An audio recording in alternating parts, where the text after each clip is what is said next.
Hi! On the Woodpecker today? Yes, I got myself some nice cherry wood.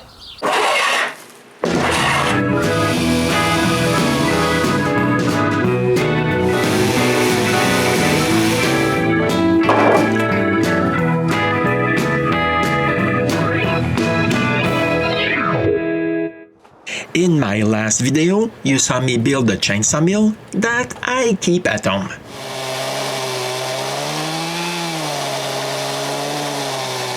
I use it to make birch planks from logs that I bring back from the cottage.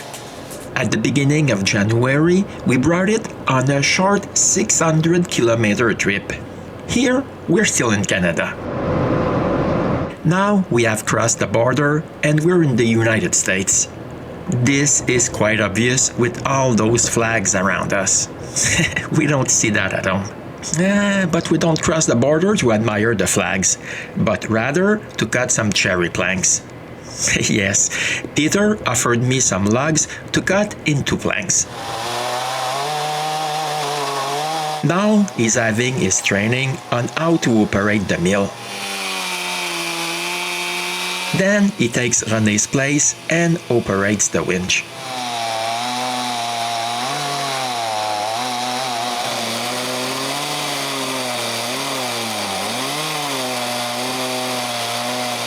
After a couple of hours of milling, we can bring the planks up to the road, which is not really close to the place where we cut the planks.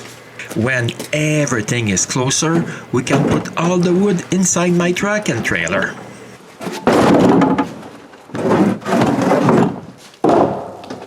The next day, Peter brings me to John's field.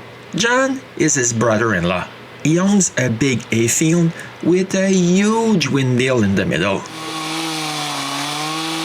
The logs here are way bigger than the ones we had cut the day before, so we can cut longer planks. But yesterday, René hurt her wrist, so she's not coming with us.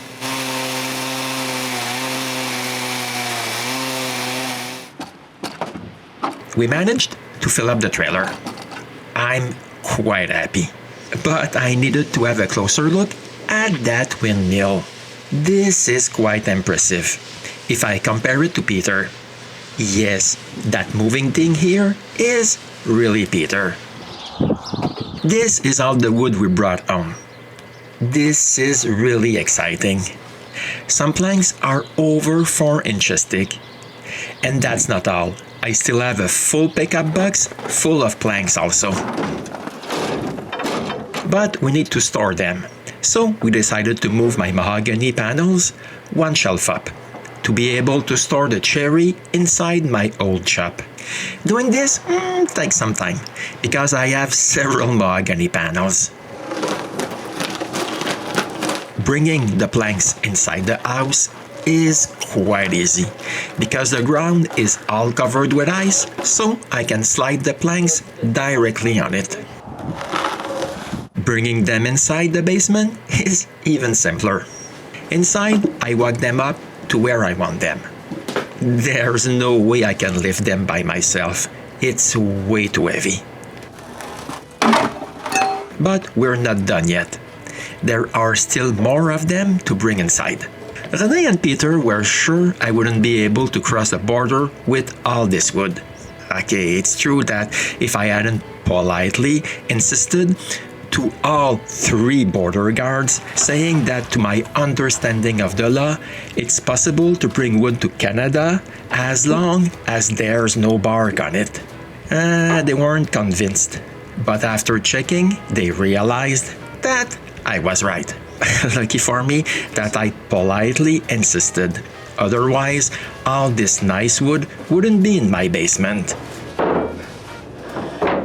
Emptying the pieces that were in the pickup box was way easier.